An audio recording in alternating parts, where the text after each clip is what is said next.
वेद पाठशाला में आपका हार्दिक स्वागत है। परमेश्वर का वचन जीवित, पवित्र एवं सामर्थी है। आशा है कि आज के वचन से आपको आत्मिक लाभ होगा। तो लीजिए प्रस्तुत है ये संदेश। प्रिय श्रोता मित्र, प्रेमी प्रभु यीशु के पवित्र नाम में आपको हमारा नमस्कार। आशा करते हैं कि आप सब ठीक होंगे और परमेश्वर के वचन अध्ययन से आशीष प्राप्त कर रहे होंगे। मित्र, हम गिनती की पुस्तक का अध्ययन समाप्त कर चुके हैं और अपने अध्ययन में आगे बढ़ते हुए व्यवस्था विवरण नामक पुस्तक का अध्ययन प्रारंभ करने के लिए तैयार हैं। व्यवस्था विवरण शब्द का अर्थ है व्यवस्था का पुनरावृत्ति। जैसे हम व्यवस्था विवरण की पुस्तक के सर्वेक्षण में आगे बढ़ेंगे तो इसके पुनरावृत्ति के साथ साथ हम व्यवस्था के प्रयोग को भी देखने पाएंगे। व्यवस्था का प्रयोग परमेश्वर के दूसरी पीढ़ी के लोगों के लिए एक विशेष व्यवस्था थी। गिनती की पुस्तक में हम इस पीढ़ी के लोगों की विस्मयकारी मृत्यु को देखते हैं। परमेश्वर के प्रथम सृष्टि के संपूर्ण लोगों की मृत्यु उनके अविश्वास के कारण जंगल में होती है। अब हम जैसे व्यवस्था विवरण की पुस्तक में आते हैं तो यह पता चलता है कि वे लोग यरदन नदी को पार करने वाले हैं और कनान में प्रवेश करने वाले हैं। वे संपूर्ण लोग परमेश्वर के दूसरी पीढ़ी के लोग हैं। स्मरण करें मित्र, परमेश्वर ने जंगल में इन लोगों से कहा था जिनके पास यह विश्वास नहीं है कि वे कनान पर आक्रमण करके वहां प्रवेश करें। परमेश्वर पिता ने उन्हें यह निश्चय दिलाने का प्रयत्न किया कि वह उन्हें शक्ति देगा ताकि वे कनान पर विजय प्राप्त करके उसे अपना अधीन कर लेंगे। परंतु उन्होंने कहा, यदि हम कनान में प्रवेश करेंगे तो हमारे बाल बच्चे लूट में चले जाएंगे।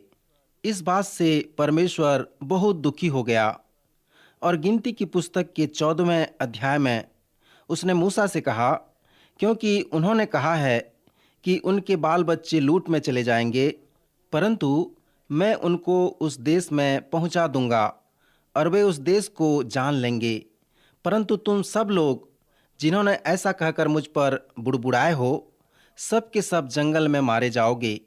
अब परमेश्वर की जो दूसरी पीढ़ी के लोग थे, अर्थात ये वे लोग थे जिनके माता पिता की मृत्यु जंगल में हो गई थी। सो परमेश्वर की ये दूसरी पीढ़ी के लोग यरदन नदी पार करने वाले थे और कनान देश पर चढ़ाई करके वहां प्रवेश करने वाले थे। श्रोता मित्र, व्यवस्था विवरण की पुस्तक वह लिखित प्रमाण है जिसे मूसा ने उन लोगों को वह महान संदेश दिया था जब वे यरदन पार करने कनान में प्रवेश करने जा रहे थे। इस पुस्तक के प्रारंभिक विवरण में हमने इस पुस्तक का वर्णन किया था, जो हमारी यह सहायता करती है कि हम व्यवस्था विवरण के सभी संदेशों को समझ सकते हैं। वह विवरण बताती है कि मूसा ने इन पुस्तकों को लिखा और जब इस्राएली लोग अराब के घाटी के पास तंबू में थे तब उसने उन्हें संबोधित किया। वह मोआब देश यरदन नदी के पूर्वी तट में है। श्रोता, इस विषय पर हमने 15 फरवरी को आपको बताया था कि 40 वर्ष के बाद जब वे लोग होरेब पर्वत को छोड़े तो सेईर के मार्ग में पैदल चलते हुए उन्हें कादेश बरने पहुंचने के लिए केवल 11 दिन लगे। यहाँ पर जो हमें बताया गया है और जिससे यह सच्चाई हमें स्मरण आता है कि वे लोग 40 वर्ष तक जंगल में चलते फिरते रहे। इस प्रकार से वे सैनिक लोगों की तरह अलग अलग स्थान में अलग अलग कुलों के द्वारा प्रशिक्षित हो रहे थे। कुछ लोग उत्तर की ओर, कुछ लोग दक्षिण की ओर, कुछ लोग पूर्वी की ओर और कुछ लोग पश्चिम की ओर बसे हुए थे। गिनती की पुस्तक में यह एक महत्वपूर्ण बात है जिसे हमें स्मरण रखना है कि वे लोग जंगल में एक बड़े अनुभव को प्राप्त किया। वे लोग गोसेन व मिस्र से निकलकर सीनै पर्वत की ओर कादेश बरने के मार्ग में होकर चले, क्योंकि पलिस्ती लोग उस राज्य को अपने अधिकार में कर लिए थे। तब फिर वे लोग 38 वर्ष तक एक चक्र में घूमते रहे और अंत में वे यरदन नदी के तट पर तंबू डाले। इसके पहले कि वे लोग यरदन पार कर कनान में प्रवेश करते, मूसा ने एक बड़े संदेश देकर उन्हें संबोधित किया, जिसे हम व्यवस्था विवरण में प्राप्त कर सकते हैं। सो व्यवस्था विवरण का मुख्य संदेश जो है वो है व्यवस्था का पुनरावृत्ति। क्योंकि जब सर्वप्रथम व्यवस्था दी गई थी तो वह व्यवस्था कालेब और यहोशू को छोड़ नए लोगों के लिए एक मृतक व्यवस्था थी। उनके बच्चों को इन व्यवस्थाओं को सुनने की आवश्यकता थी इसके पहले कि वे कनान में प्रवेश करें। मूसा यह निश्चय करना चाहता था कि वे परमेश्वर के वचन को सुन लें जिन्हें परमेश्वर ने उनके लिए सीनै पर्वत पर मूसा को दिया था। श्रोता, यहाँ पर उद्धार की रूपक कथा है जो पवित्र शास्त्र के प्रथम पुस्तक में होकर चलता है। उत्पत्ति की पुस्तक हमें हमारे उद्धार के प्रारंभिक कथा के विषय को बताती है। निर्गमन की पुस्तक हमें हमारे गुलामी या दासत्व के छुटकारे के विषय बताती है जो हमारे पाप की गुलामी से छुटकारा पाने की रूपक कथा है। जैसे हमने पहले आपसे बताया था कि छुटकारा और उद्धार शब्द का अर्थ पुराने नियम में एक सा है। गिनती की पुस्तक हमें बताती है कि कैसे वे मिस्र की गुलामी से बाहर नहीं आ सके और कनान देश में प्रवेश नहीं कर सके। जैसे कि रूपकात्मक रूप से अनेक बार हमने आपसे बताया कि जब हम अपने पापों से छुटकारा प्राप्त करते हैं तो हमें चाहिए कि हम बहुतायत के जीवन में प्रवेश करें। यह प्रतिज्ञा के देश में बहुतायत के मसीही जीवन सभी प्रकार के आशीषों और सभी प्रकार के आत्मिक वरदानों को प्राप्त करने की ओर इंगित करती है, जहां पर हमें प्रवेश करने की आवश्यकता है। परंतु हम में से बहुत सारे लोग ऐसा नहीं करते। हम उन इस्राएलियों की तरह उस वृत्त में घूमते रहते हैं जो गिनती की पुस्तक में बताया गया है।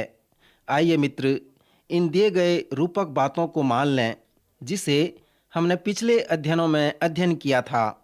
हम परमेश्वर से सब कुछ प्राप्त करना चाहते हैं जिसे परमेश्वर ने हमारे लिए रखा है और हम उनमें प्रवेश भी करना चाहते हैं। व्यवस्था विवरण की पुस्तक में इस प्रकार का संदेश भरा हुआ है। जो लोग इस स्थिति में रहते हैं, यह उस प्रकार की छवि है जिसे किसी ने कहा है, परमेश्वर में सब कुछ प्राप्त करना चाहता हूँ और उसमें प्रवेश करना चाहता हूँ जिसे तूने मेरे लिए रखा है। मित्र, यदि आपका विचार ऐसा है तो व्यवस्था विवरण की पुस्तक आपके लिए है, क्योंकि यह पुस्तक उन लोगों के लिए प्रोत्साहित करने वाली पुस्तक है जो सब कुछ पाना चाहते हैं। इस पुस्तक में जो बड़ी प्रोत्साहन वाली बात है वह है, निश्चय कर लो कि तुम उन सब को प्राप्त कर लो। अगला महत्वपूर्ण विषय जो इस पुस्तक में हमें बताया गया है वह परमेश्वर का वचन परमेश्वर के लोगों को इस बात को जानना है कि परमेश्वर के वचन में सत्यता भरा हुआ है। परमेश्वर ने उन्हें यह प्रोत्साहित भी किया कि वे परमेश्वर के वचन को अपने बच्चों को भी बताएं। परमेश्वर अपने लोगों से ये भी चाहता था कि वे उसे संपूर्ण रूप से प्रेम रखें। इस पुस्तक में परमेश्वर ने बार बार यह प्रोत्साहित किया कि वे लोग परमेश्वर की आज्ञा का पालन करें, अपने बच्चों को यह सिखाएं कि वे परमेश्वर से प्रेम करें और उसकी आज्ञा मानें। मैं विश्वास करता हूं कि परमेश्वर के पवित्र वचन में प्रत्येक पुस्तक में एक निश्चित अध्याय है। गिनती की पुस्तक का 14वां अध्याय गिनती की पुस्तक के लिए एक निश्चित व सुदृढ़ अध्याय है। व्यवस्था विवरण की पुस्तक का 6वां अध्याय एक निश्चित व सुदृढ़ अध्याय है। इस 6वें अध्याय से मूसा का संदेश इसलिए महान संदेश है क्योंकि यह संदेश मूसा के अन्य संदेशों का प्रतिबिंब है। व्यवस्था विवरण के 6वें अध्याय और विशेष करके उसके 4 से 9 पद में, जिसे पुराने गुरु लोग मूसा का महान संदेश कहकर वर्णन किया करते थे, यहाँ पर विशेष करके यहूदियों के विश्वास के प्रति वर्णन किया गया है, जहाँ इस प्रकार लिखा है, हे इस्राएल सुन, यहोवा हमारा परमेश्वर है, यहोवा एक ही है। तू अपने परमेश्वर यहोवा से अपने सारे मन और अपने सारे जीव और अपनी सारी शक्ति से प्रेम रखना, और ये आज्ञाएं जो मैं आज तुझको सुनाता हूँ वे तेरे मन में बनी रहें, और तू इन्हें अपने बाल बच्चों को समझा कर सिखाया करना, और घर में बैठते, मार्ग पर चलते, लेटते उठते इनकी चर्चा किया करना, और इन्हें अपने हाथ पर चिन्हानी करके बांधना, और ये तेरी आँखों के बीच टीके का काम दें, और इन्हें अपने अपने घर के चौखटों की बाजुओं और अपने फाटकों पर लिखना, श्रोता, इससे भी बढ़कर इस पुस्तक में संदेश है, परंतु इस पुस्तक एवं संदेश का केंद्र यही है। इसके पहले कि वे लोग यरदन पार करके कनान में प्रवेश करते, मूसा के कहने का तात्पर्य यह था कि हे लोगों, सुनो, परमेश्वर ने तुम्हें इसलिए बुलाया है कि तुम उसे संपूर्ण मन से प्रेम करो और उसकी आज्ञा मानकर यह प्रदर्शित करो कि तुम उससे प्रेम रखते हो। जब तुम उसके वचन को मानोगे, तब तुम उसके वचन को जानने पाओगे। परमेश्वर चाहता है कि तुम्हारे बच्चे भी परमेश्वर को जानें और उससे प्रेम रखें। वे भी परमेश्वर के वचन को जानें और उसका पालन किया करें। इसलिए मैं तुझे आदेश देता हूँ कि सर्वप्रथम संपूर्ण मन से तू अपने परमेश्वर से प्रेम रख, उसके वचन को जान और उसके आज्ञाओं का पालन कर, और अपने बाल बच्चों को भी निश्चय इन आज्ञाओं को सिखाया कर। यहाँ पर सचमुच में मूसा उन लोगों से यह कहना चाहता था कि वे अपने बच्चों को प्रोत्साहित और प्रशिक्षित करें कि वे भी परमेश्वर से प्रेम रखें और उसका आज्ञा पालन करें। यहाँ पर मूसा ने एक प्रशिक्षण प्रक्रिया को बताया कि कैसे माता पिता अपने बच्चों को प्रशिक्षित करें ताकि जब वे जवान हों तो वे उसके आत्मिक महत्व को समझें, परमेश्वर से प्रेम रखें और उसकी आज्ञाओं का पालन करें। सो यह था मूसा के संदेश का मुख्य भाग। मित्र, यदि आप मूसा द्वारा बताए गए इस प्रशिक्षण प्रक्रिया को देखेंगे तो इस संदर्भ में आप 4 मूल आधार को देखने पाएंगे। पहला आधार है जो प्रशिक्षण प्रक्रिया है, और बाकी जो हैं वो प्रगटीकरण के मूल आधार हैं। मूसा को उन माता पिता के लिए कहने का मूल आधार यह था कि वे अपने बच्चों को प्रशिक्षित करें। फिर वह कहता है कि यदि तुम अपने बाल बच्चों को परमेश्वर से प्रेम रखना सिखाते हो तो वे परमेश्वर के वचन को भी सीखें कि परमेश्वर है और वह पूर्ण रूप से एकमात्र सच्चा परमेश्वर है। मित्र, वचन में लिखा है, अपने बच्चों को शिक्षा उसी मार्ग में दो जिसमें उसको चलना चाहिए, और वह बुढ़ापे में भी उससे न हटेगा।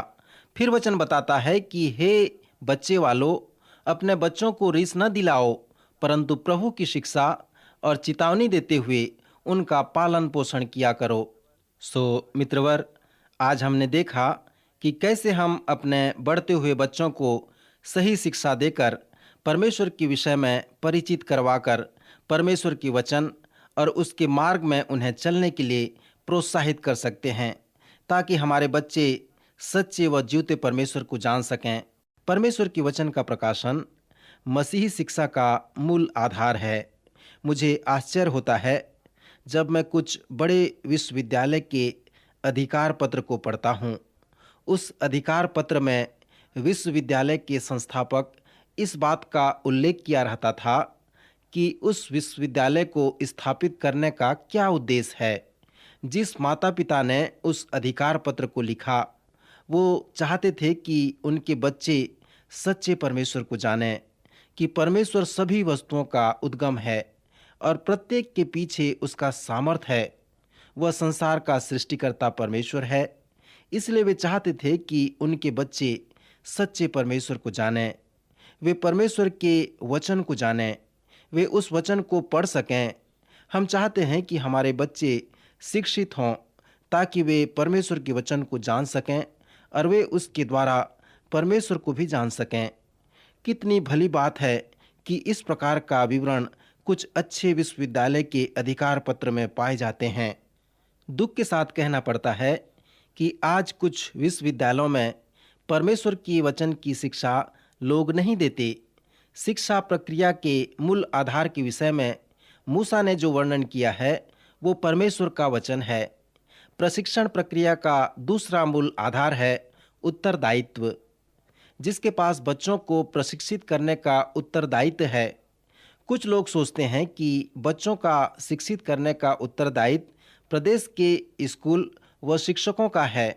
जब मैं बड़ा हो रहा था और यदि स्कूल नहीं जाना चाहता था तो शिक्षक अधिकारी मेरे पास आते थे और मुझे प्रोत्साहित करते थे कि मैं स्कूल जाऊं। यह उनका उत्तरदायित्व था कि मैं स्कूल जाकर शिक्षा प्राप्त करूं। कुछ लोग कहते हैं कि यह कलीसिया की जिम्मेदारी है कि वे हमारे बच्चों को प्रशिक्षित करें। मैं अपने बच्चों को रविवारी स्कूल, जिसे संडे स्कूल कहते हैं, वहाँ पर ले जाया करता हूँ और उन्हें वहाँ पर 30 मिनट के लिए छोड़ आता हूँ। पर यह कलीसिया की जिम्मेवारी है कि वे मेरे बच्चों को ऐसी शिक्षा दें कि वे परमेश्वर से प्रेम रखें, परमेश्वर के वचन से प्रेम रखें और परमेश्वर के वचन का पालन करें।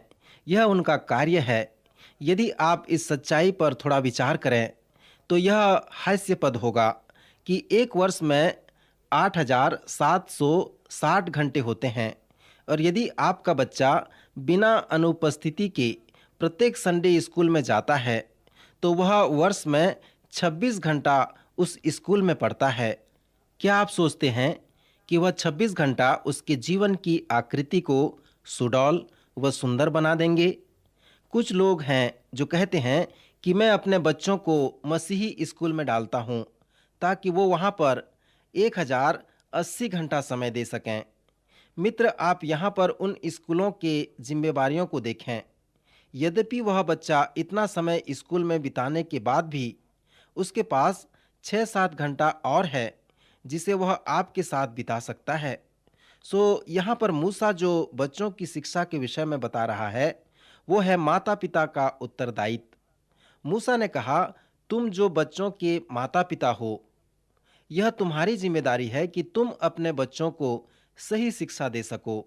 विशेष करके मूसा पिता को आदेश देता है और कहता है, यह वचन तुम्हारे हृदय में बना रहे और तब तुम इन्हें अपने बच्चों को सिखाते रहना। मैं विश्वास करता हूँ कि मूसा यहाँ पर बहुत ही स्पष्ट है। वह कहता है कि यह पिता की जिम्मेदारी है कि वह अपने बच्चों को शिक्षा दे। यदि बच्चे परमेश्वर के विषय में केवल स्त्रियों से सीखेंगे तो बड़े होकर बच्चे यह विचार करेंगे कि धार्मिक शिक्षा देना स्त्रियों का कार्य है। परमेश्वर चाहता है कि प्रत्येक पुरुष पवित्र शास्त्र को अपने बच्चों को सिखाए। यशायाह जो भविष्यवक्ता था, उसने कहा, बच्चों के पिता को चाहिए कि वे उन्हें परमेश्वर की सच्चाई के विषय में अवगत कराएं। हम देखते हैं कि जो उत्तरदायित्व है उसे सचमुच में एक घर के पिता को सौंपा गया है। जिस प्रकार जहाज में आदेश देने वाला अधिकारी अपने अधिकार का उपयोग करता है और अपने उत्तरदायित्व को पूरा करता है, उसी प्रकार एक घर के माता पिता भी अपने बच्चों की शिक्षा के लिए जिम्मेवार हैं। यद्यपि वे अपने अधिकार को अपनी सहायता के लिए दूसरों को सौंप सकते हैं, परंतु वे अपने उत्तरदायित्व को किसी को नहीं सौंप सकते। माता पिता अपने बच्चों को किसी कलीसिया, किसी स्कूल, किसी सार्वजनिक स्कूल में अपने बच्चों को शिक्षा के लिए भेज सकते हैं, परंतु वे उस उत्तरदायित्व को किसी को नहीं दे सकते, क्योंकि मूसा के अनुसार परमेश्वर ने उन्हें यह उत्तरदायित्व दिया है। प्रशिक्षण प्रक्रिया का तीसरा मूल आधार है संबंध।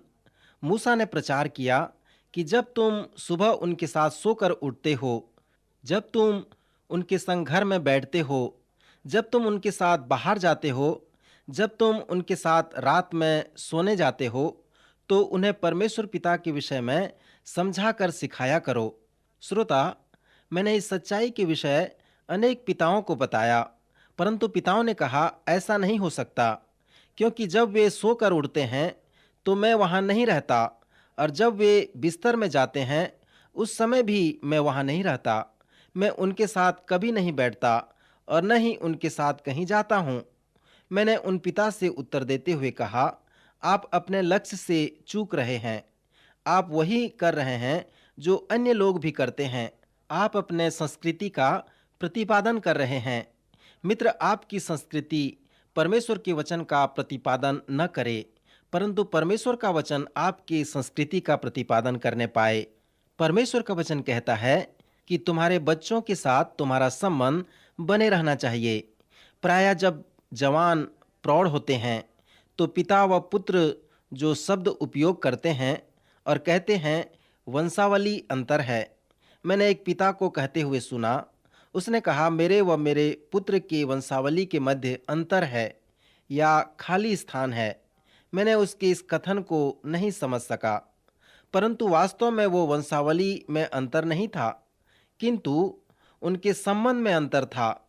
सो मूसा के प्रशिक्षण प्रक्रिया के तीसरे मूल आधार के द्वारा हमें यह सिखाया गया है कि अपने बच्चों को सही शिक्षा देने के लिए उनके साथ हमारा संबंध बनना बहुत आवश्यक है।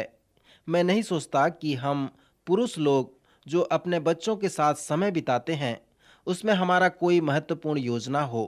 मुझे याद है हमारे घर में प्रातःकाल थोड़ी देर प्रार्थना होती है। हम अपने बच्चों के साथ प्रार्थना करते हैं। हम उनसे पूछते हैं कि आज के दिन के लिए कैसे हम उनके लिए प्रार्थना करें, और फिर हम उनसे कहते हैं कि हम एक दूसरे के लिए प्रार्थना करेंगे। फिर संध्या जब हम मेज के पास बैठते हैं, वहाँ पर हम प्रत्येक बच्चों से यह प्रश्न पूछते हैं कि क्या आज का दिन तुम्हारे लिए अच्छा रहा या बुरा रहा? आज कौन सी अच्छी और कौन सी बुरी कार्य आपके जीवन में हुआ है? क्या तुम कुछ पूछना चाहते हो, कुछ दिखाना चाहते हो या कुछ बताना चाहते हो? एक दिन हमने अपने बच्चों से कहा कि यदि तुम्हें कुछ दिखाना है तो तुम उसे मेज के पास लाकर दिखाना। एक रात मेरा छोटा पुत्र एक तस्वीर अपने कुर्सी पर रखा हुआ था जिसे उसने उसी दिन अपने स्कूल में बनाया था। मेरी पत्नी जो एक शिक्षक है, उसने मुझसे कहा, यह मत पूछो कि वह क्या है, परंतु यह पूछो कि उसके विषय में मुझे बताओ। सो मैंने कहा, तुमने जो तस्वीर बनाई है उसके विषय में मुझे बताओ। लड़के ने कहा, ठीक है, मैं बताता हूँ। उसने कहा, आज हमारे शिक्षक ने हमसे कहा कि तुम्हारे संपूर्ण जीवन में जो बड़ी बात हुई है उसकी तस्वीर बनाओ, और यही है वो तस्वीर जिसे मैंने बनाया है। कुछ महीने पहले मैंने अपने छोटे भाई व बहन को लेकर एक क्लब में गया हुआ था। मैंने उन्हें उस क्लब के इमारत के सीढ़ी पर बैठा दिया और कहा, मैं इस इमारत के ऊपर दौड़कर चक्कर लगाने वाला हूँ, सो तुम लोग गिनती लगाओ कि मैं कितनी बार चक्कर लगाकर घूमता हूँ। सो मैं घूमता रहा और वे गिनते रहे। अब 2.5 महीने के बाद जब वह स्कूल जाने लगा तो स्कूल के शिक्षक चाहते थे कि बच्चे वो तस्वीर बनाएं जो उनके संपूर्ण जीवन में बहुत ही रोचक व बड़ी बात है। मेरा छोटा पुत्र अपने पिता की दौड़ के ऊपर तस्वीर बनाई, और उसकी बहन भी जो उसके साथ थी, उसने गिनती लगाई कि उसका पिता कितनी बार चक्कर लगाया। सो यही एक बड़ी बात थी जो उनके जीवन में घटी थी। मित्र, हम पिता होने के नाते यह नहीं सोचते कि बच्चों के साथ हमारा समय बिताना उनके लिए कितना महत्वपूर्ण होता है। मूसा द्वारा दिए गए शिक्षा के प्रक्रिया को यदि आप समझते हैं तो आप ये देखने पाएंगे कि संबंध इस प्रक्रिया का बहुत ही महत्वपूर्ण और मूल आधार है। चौथी मूल आधार जो बच्चों को प्रशिक्षित करने के विषय में मूसा ने बताया है, जिसे मैं सच्चाई या वास्तविकता कहता हूँ। ध्यान दें कि मूसा ने कहा है, ये आज्ञाएं तुम्हारे मन में बनी रहें। तुम अपने परमेश्वर यहोवा से सारे मन से प्रेम रखना, और तू इन्हें अपने बाल बच्चों को समझा कर सिखाया करना। इसे करने में चूकना नहीं। हम अपने शिक्षा के महत्व को अपने बच्चों को नहीं बताते, परंतु अपने महत्व के विषय में बताते हैं। प्रभु यीशु मसीह ने कहा, तुम मुझे अपना धन दिखाओ, तुम मुझे अपना महत्व दिखाओ, और तुम मुझे अपना मन दिखाओ। दूसरे शब्दों में, तुम मुझे अपना पुराना 5 वर्ष का कैलेंडर दिखाओ। मुझे बताओ कि कैसे तुमने अपना समय, अपना पैसा और अपना शक्ति का प्रयोग किया। यदि तुम ऐसा करते हो तो तुम मुझे अपना मन एवं अपना महत्व दिखाकर बता सकते हो। सो मित्र, इस तरह से हम अपने बच्चों को शिक्षा देकर आगे ले जा सकते हैं। मित्र, हमें अपने बच्चों को जो सिखाना है वो हमारे उपदेश का महत्व नहीं है, परंतु हमारे स्वयं का महत्व है। इस तरह से हम देखते हैं कि बच्चों को प्रशिक्षित करने का मूलभूत आधार प्रकाशन, उत्तरदायित्व, संबंध और सच्चाई है। प्रभु आज के वचन द्वारा आपको आशीष दे, आपकी सहायता करे।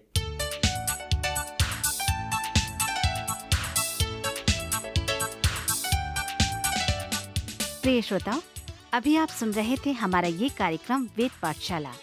श्रोताओं, आपको ये जानकर खुशी होगी कि हमारे पास इस अध्ययन से संबंधित नोट्स उपलब्ध हैं, जिन्हें हम सभी श्रोताओं को निशुल्क भेजना चाहते हैं। यदि आप इसे प्राप्त करना चाहते हैं तो हमें इस पते पर लिखें। हमारा पता है कार्यक्रम Ved Pathshala, radio Vishwavani, post box number 317, Lucknow 226001, Uttar Pradesh. हमारा पता एक बार फिर सुन लीजिए। कार्यक्रम Ved Pathshala, radio Vishwavani, post box number 317, Lucknow 226001, Uttar Pradesh. और हाँ श्रोताओ, अब आप हमसे ईमेल के द्वारा भी संपर्क कर सकते हैं। हमारा ईमेल आईडी है hindiembassy@radiovv.org, hindiembassy@radiovv.org। और इसी के साथ हमारे आज के कार्यक्रम का समय समाप्त होता है। अगले कार्यक्रम में आपसे फिर भेंट होगी। तब तक के लिए आज्ञा दीजिए। नमस्कार।